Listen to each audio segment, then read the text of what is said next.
Hey, citizens! So 4.3 just hit live and wow, just wow. While everyone's busy checking out the shiny new stuff, there's a ton of changes for us industrial types that nobody's really talking about. Spent way too much time in PTU testing all this. Like, seriously neglected real life for a bit there. Not usually what I cover on the channel, but figured someone needed to break down all these industrial changes properly. Alright, so let's dive into this mess. Today we're looking at everything hauling, mining, and salvaging related in 4.3. Because let's face it, these changes are going to completely flip how you make money. Not even exaggerating. Got a lot to cover, so grab a coffee or whatever. So 4.3 basically drops four massive industrial changes on us. The Onyx Facilities, which are absolutely wild, trust me. Then we've got freight elevator fixes that actually work, like for real this time. Then a bunch of critical bug fixes for mining and salvaging. That'll stop you from rage quitting. And finally, this new mission distribution tech that's way bigger than CIG is letting on. First up, Onyx Facilities. These abandoned ASD complexes are scattered across every moon in Stanton. There's no map markers for them either. You need to grab a mission that directs you there. Each one has this distinct layout with three main areas: medical, residential, and engineering wings. The engineering section is where most of the industrial stuff happens. The hazards in these places are no joke. Some have radiation zones that'll kill you in about 2 minutes without proper protection. Others have these weird atmosphere issues where your suit oxygen drains faster. Then there's the power puzzles, usually involving finding fuse boxes and rerouting power to locked doors. One facility on Aberdeen had me backtracking through 3 different sections just to get power to a single door. Ridiculous but kind of fun. Loot distribution is actually thought out for once. The Zenith Volt sniper rifle spawns in security lockers. Found 2 of them during testing. The Geist armor sets are scattered throughout, usually in personal lockers. And good news, CIG actually remembered to put the ammo for the Volt in shops already. That never happens. You can buy it at any gun store once 4.3 hits. You absolutely need to bring all your multi-tools. The mining attachment for breaking small resource deposits in the walls. Tractor beam for moving containers and debris. Either the Cambio SRT or salvage attachment for cutting through certain barriers. And a heads up, some of the engineering sections have these stalagmites you can cut through with the oxy torch to create shortcuts.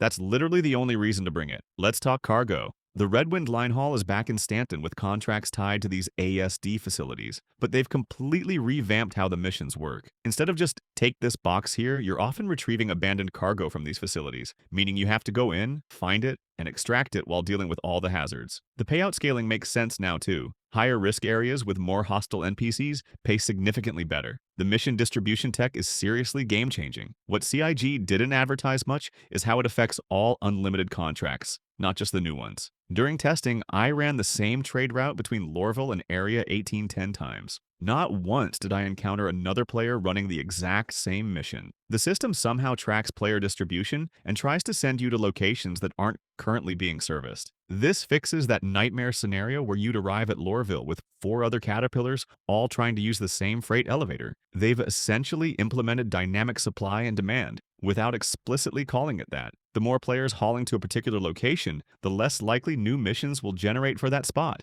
It's brilliant, actually. For Hull C pilots, finally getting some love. That bug where delivered cargo crates wouldn't count toward mission completion? Fixed. This was absolutely killing Hull C profitability. You deliver 65,000 SCU worth of cargo, only to have the game register 62,000. The missing 3,000 would just vanish from the system. 3 million AUEC gone. Had it happened 3 runs in a row before this fix. Now for freight elevators. The improvements are substantial, but still not perfect. Here's the breakdown of what's actually fixed. First, platforms not lowering. That's solved by the auto reset mechanism. The cargo not registering on terminals, fixed by improving the detection radius. The internal error bugs that would freeze the whole elevator system. Those are addressed by server-side improvements. One really smart change. Vehicles no longer block elevators unless their physics proxy is actually in the way. Before, having a ROC parked even near an elevator could somehow break the whole system. Now the detection is much more precise. That auto reset feature is clever but has one major flaw. If it triggers while your cargo is on the lift, that cargo can get deleted. During testing, this happened exactly once in about 30 elevator uses. Not common, but still possible. My advice? Once your cargo is on the lift,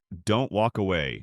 Stay with it until it's fully raised or lowered. For miners, 3 massive quality of life improvements. Ore pods now attached to cargo grids properly. Tested this extensively on the raft, C2 and Hull C. The attachment points actually work consistently now. If you've been avoiding using ore pods because of the hassle, they're finally viable. Mining gadgets no longer vanish when you fracture a rock. What actually happens now is if the gadget isn't destroyed during fracture, it falls to the ground for you to pick up and reuse. If it is destroyed, it leaves behind a broken husk. So at least you know what happened to it instead of it just disappearing into thin air. This makes mining gadgets way more cost-effective. That laser charge stalling bug, the one where your charge gets stuck just below fracture threshold, is finally gone. This was absolutely brutal when using surge modules, since you'd waste the entire duration just sitting there with a stalled charge. Tested this on high instability quantanium rocks. The charge properly reaches fracture point every time now. Your expensive consumables won't go to waste anymore. Salvagers got some substantial fixes too. The Starfarer contract doesn't fail due to invalid hull scraping zones anymore.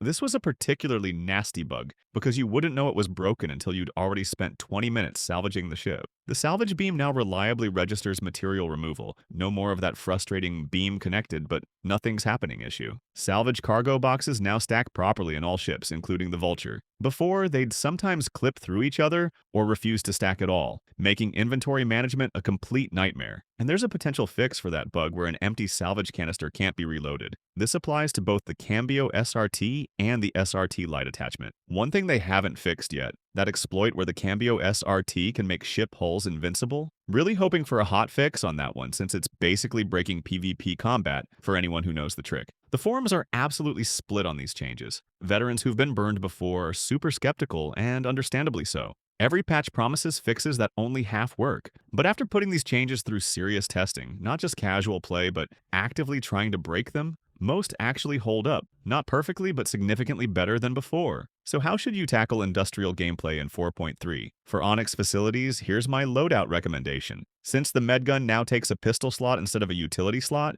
you can carry 2 multi-tools plus your main weapon. I run with the parallax rifle on my back, medgun in the pistol slot, and 2 multi-tools on my legs, one with mining attachment, one with salvage or tractor. This covers all your bases while still leaving room for a primary weapon. For hauling, start small to test the waters. Run a couple C2 loads before committing a hull C to a multi-million AUEC run. Watch the elevators closely. Once you've verified they're working at your preferred trading posts, then scale up. The potential profits are massive now that the main bugs are fixed. We're talking 600,000 to 800,000 AUEC per hour with a properly optimized route. Miners, bring multiple mining gadgets and actually retrieve them after use now. A good strategy is to place your gadget back way off before fracture, then collect it afterward. For those high instability rocks you've been avoiding, they're actually viable targets now. That charge stall bug was the main reason people avoided them. Just remember to still use good mining practices, don't overcharge, use appropriate consumables. For salvage specialists, the Vulture is finally the money printer it was always meant to be. With the beam registration fixes, you can strip a Starfarer in about half the time it used to take. The hourly profit just from material collection jumped from about 100,000 AUEC to closer to 180,000 in my testing, and that's not even counting the salvage contracts. Just remember,